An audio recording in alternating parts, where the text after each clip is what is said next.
Hello everyone, आज मैं आपको class 12th maths chapter first relation and functions explain करूँगी। आई होप आपको समझ में आएगा।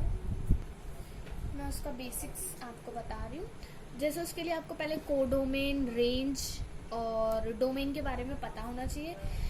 तो हमारा जो डोमेन है ना, आप देख सकते हैं ये ABC जो है ना, ये हमारा पूरा डोमेन होता है। ठीक है, इसे हम इस साइड की जो चीज़ें हैं ना, मतलब ये इसे हम डोमेन कहते हैं। और इस साइड की चीज़ें जैसे कि आपको लिखे हुए दिख रहे होंगे नेम, खुशी, प्रतिभा, ये सब आपको जो दिख रहा है, ये हम लोग इसे कहते हैं कोडोमेन। मतलब इस साइड वाला पूरा पार्ट ये कोडोमेन और इस साइड वाला पूरा part what is this, its domain. Okay, अब रेंज क्या है हमारा, जिस पर हमने तीर लगाया है वो पूरा हमारा रेंज होता है। ठीक है, जैसे दिव्या पे नहीं लगाया है हमने तीर, तो ये हमारा क्या बोलते हैं, रेंज नहीं होगा। जैसे आप देख सकते हैं मैंने लिखा है खुशी, प्रतिभा, जिया, ये सब जो ये है हमारा, ये रेंज होगा।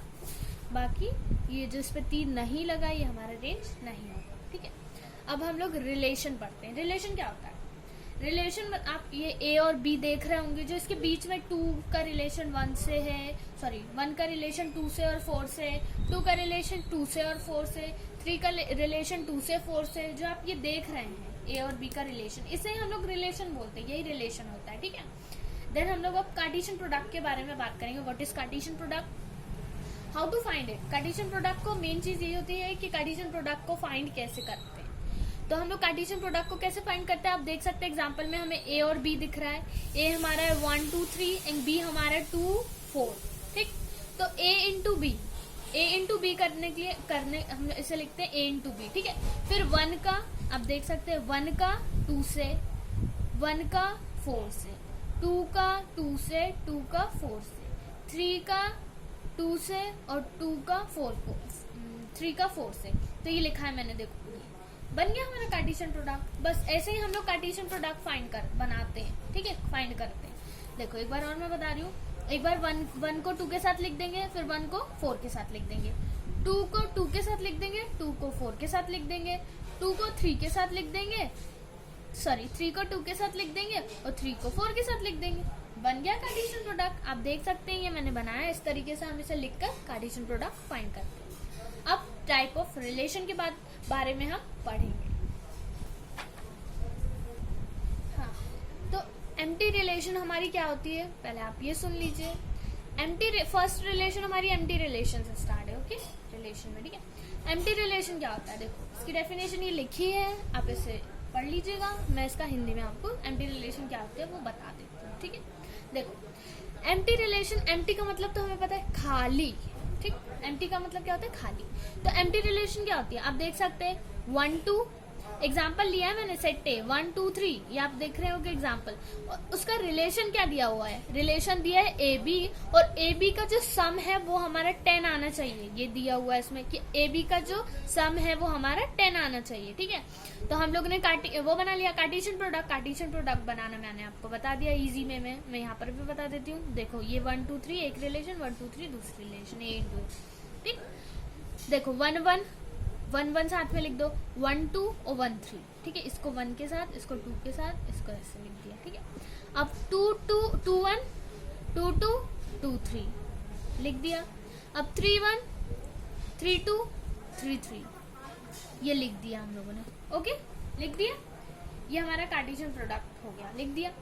अब क्या बोला है उसमें कि ए बी का सम जो है वो 10 आना चाहिए। तो कैसे निकालेंगे, अब ए ये हो गया हमारा, बी ये हो गया, ए ये हो गया, बी ये हो गया, ए ये बी, ए ये बी, ये ए ये बी, ये ए ये बी, ये ए ये बी, ये ए ये बी, ऐसे सब चलता रहेगा। ठीक है, अब ए प्लस बी का सम 2 आना चाहिए।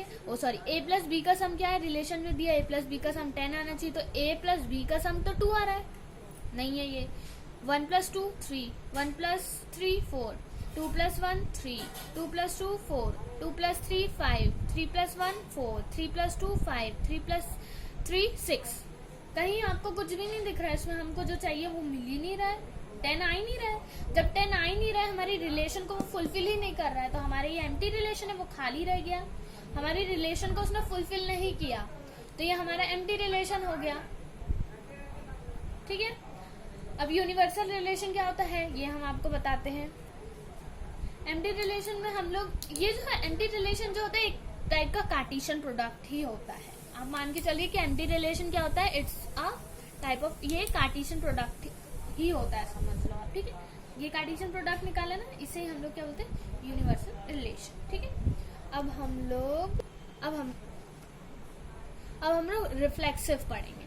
अब रिफ्लेक्सिव रिलेशन क्या होती है, मैं आपको इसे एक्सप्लेन कर देती हूँ हिंदी में। रिफ्लेक्सिव रिलेशन होती है, देखिए आप देख सकते हैं यहाँ पे ए जो है 1 2 3 दिख रहा होगा आपको।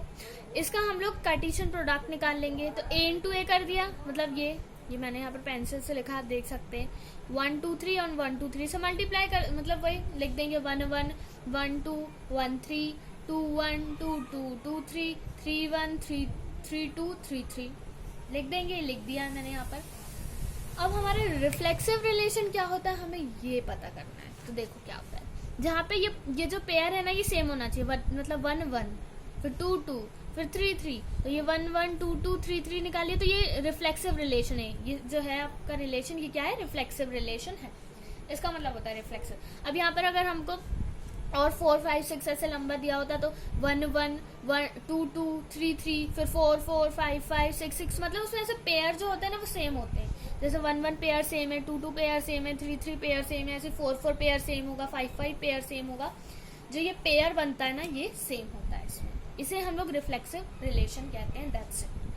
अब हम लोग आ गए फोर्थ वाले पे, सिमेट्रिक रिलेशन। ठीक, सिमेट्रिक रिलेशन क्या होता है, देखो हमको इसमें भी कार्टेशियन प्रोडक्ट ही निकालना पड़ता है। ये निकाल लिया 1 1 2 2, इसका कार्टेशियन प्रोडक्ट निकाल लिया, सेम एल्स इसका कार्टेशियन प्रोडक्ट हमने निकाल लिया, ठीक है।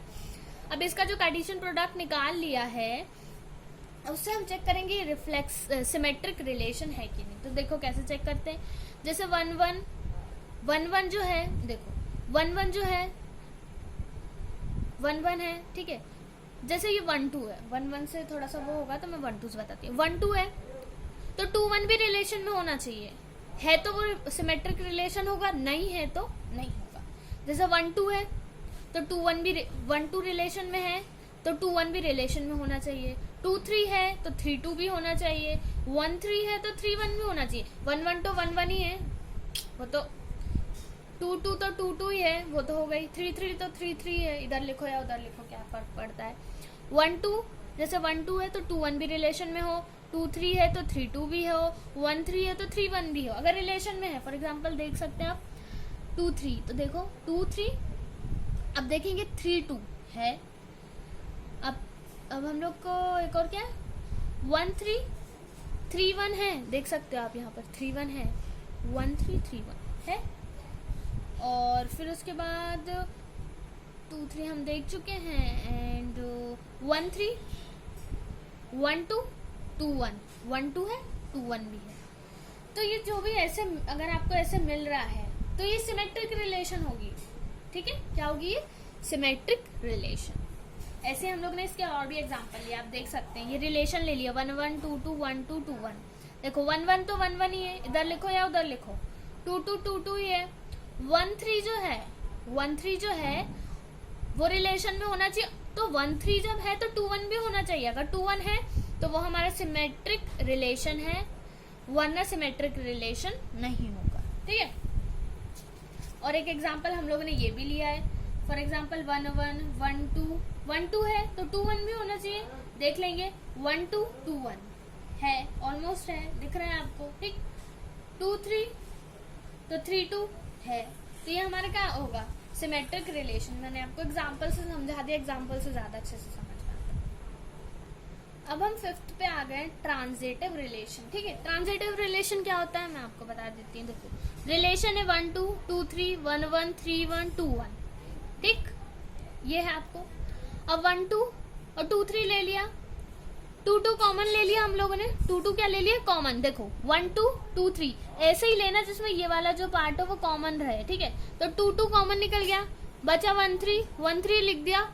1 3 जो है वो हमारा काय में आना चाहिए, रिलेशन में आना चाहिए। अगर 1 3 हमारा रिलेशन में आ रहा है तो ये हमारा ट्रांजिटिव रिलेशन होगा। आप देख सकते हैं 1 2 2 3, 2 2 कॉमन ले लिया, 1 3 रिलेशन में चेक कर लो, 1 3 1 3 1 3 is in relation, yes 1-3 is in relation. Sorry 1-3 is not in relation. Sorry 1-3 हमारे रिलेशन में नहीं है. जब 1-3 रिलेशन में नहीं है तो ये क्या हो जाएगा, ट्रांजिटिव नहीं होगा. अब हम ये ट्रांजिटिव नहीं होगा. अगर 1-3 आता तो ये ट्रांजिटिव होता. ठीक है, अब हम सेकंड एग्जांपल ले रहे हैं, इसमें देखेंगे कि 1-3 आ रहा है या नहीं आ रहा है. ठीक है, देखते हैं. ठीक है, तो ये हम लोग ने एक रिलेशन ले लिए. अब देखो 1-2 2-3, वापस हम लोग ने 1-2 2-3 का एग्जांपल लिया, 2-2 कॉमन निकाल लिया, बचा 1-3. 1-3 आ रहा है कि नहीं, चेक कर लो. 1-3, यस 1-3 आ रहा है. जब 1-3 आ रहा है रिलेशन में तो ये ट्रांजिटिव होगा. ठीक है, ऐसे हमारे बहुत सारे एग्जांपल हो सकते हैं. जैसे अब हम इक्विवेलेंट रिलेशन के बारे में पढ़ेंगे. ठीक है, इक्विवेलेंट रिलेशन क्या होती है. ओके, देखो जिसमें सिमेट्रिक भी हो, ट्रांजिटिव भी हो और रिफ्लेक्सिव भी हो, उसे हम लोग इक्विवेलेंट रिलेशन कहते हैं. देखो क्या होता है इक्विवेलेंट रिलेशन, ये मैंने आपको बता दिया. ठीक है, मैं इसका एक एग्जांपल बता देती हूँ. देखो अब रिफ्लेक्सिव क्या होता है. रिफ्लेक्सिव में 1-1 2-2 3-3 आ रहा है. इक्वेशन में 1-1 2-2 3-3 आ रहा है, ये रिफ्लेक्सिव होगी. अब सिमेट्रिक चेक कर लेते. सिमेट्रिक में मैंने आपको बताया था कि उल्टा होना चाहिए, मतलब 1-2 है तो 2-1 होना चाहिए, 3-2 है 3-2 है तो 2-3 होना चाहिए. तो हम देख रहे हैं 1-2 है, देखो 1-1 का तो वही होगा, 2-2 का भी वही होगा, 3-3 का भी वही होगा. लेकिन 1-2 जो है 1-2 है तो 2-1 है हमारा. जी हाँ 2-1 है. तो जब 2-1 है तो हमारा जो रिलेशन वो सिमेट्रिक भी होगा सिमेट्रिक. अब ट्रांजिटिव चेक करते हैं. ट्रांजिटिव कैसे चेक करेंगे हम लोग. देखो ट्रांजिटिव के लिए हम लोगों ने क्या उठाना होगा. देखो ये वाली रिलेशन में उठा सकती हूँ यहाँ से, क्योंकि सेम है. 2-2 सेम निकल रहा है कॉमन. ये 1-1 आ रहा है 1-1. जी हाँ 1-1 आ रहा है. जब 1-1 आ रहा है तो ये हमारी क्या होगी, इक्विवेलेंट रिलेशन होगी, क्योंकि ट्रांजिटिव भी हो गई. ये हम लोग का फर्स्ट एग्जांपल था और मैंने ऐसा आपको एक्सप्लेन कर दिया क्या होता है. ठीक है, अब वही नीचे देख सकते हैं 1-1. पहले हम लोग रिफ्लेक्सिव चेक करेंगे. 1-1 2-2 क्या बोला था, पेयर सेम होना चाहिए. 1-1 सेम है, 2-2 सेम है, 3-3 सेम है सेम. जो सेम वाली वैल्यू है उसमें है सेम, तो ये इक्विवेलेंट रिलेशन होगा. अब हम सिमेट्रिक चेक करते हैं. सिमेट्रिक में क्या होता है, 1-2 2-1 होना चाहिए. तो देख लेते हैं 1-2 2-1 नहीं आ रहा है. देखो फॉर एग्जाम्पल ये तो ठीक है हो रहा है, 2-1 है, 1-2 है नहीं है 1-2, तो ये नहीं होगा, सिमेट्रिक नहीं होगा. Transitive, so how to check it is transitive. Transitive के हम लोग को पेयर उठाना पड़ता है. पेयर कहीं नहीं बन रहा है. जब कहीं पेयर नहीं बन रहा होता है ना, मतलब उसकी कोई इक्वेशन ही नहीं बन रही होती ना, तो वो भी हमारा ट्रांजिटिव कहलाता है. तो ये ट्रांजिटिव होगा. ठीक है, एक ऐसी कंडीशन होती है जहां पर जैसे 1-1 है 2-1 है तो कोई इसकी पेयर ही नहीं बन रही. यहाँ कॉमन होना चाहिए, नहीं बन रहा. 2-2 है 3-2 है, पेयर नहीं बन रही. अच्छा हाँ देखो 2-2 2-1 पेयर बन रही है. 2-1 आ रहा है जी, ऑलरेडी इट इज हियर. देखो मैं आपको बताऊं, ये वाला और ये वाला 2,2 दिख रहा है आपको, 2,2 और 2,1 ये उठा लिया मैंने. अब ये कॉमन निकल रहा है हमारा, तो 2,1 बन रहा है 2,1. ये रिलेशन में R1 में आ रहा है. जब ये आ रहा है तो हमारा ये आ रहा है, तो ये हमारा क्या होगा, ट्रांजिटिव होगा. जब ये ट्रांजिटिव होगा तो ये इक्विवेलेंट रिलेशन बन जाएगा. And thank you for watching. I hope you understood.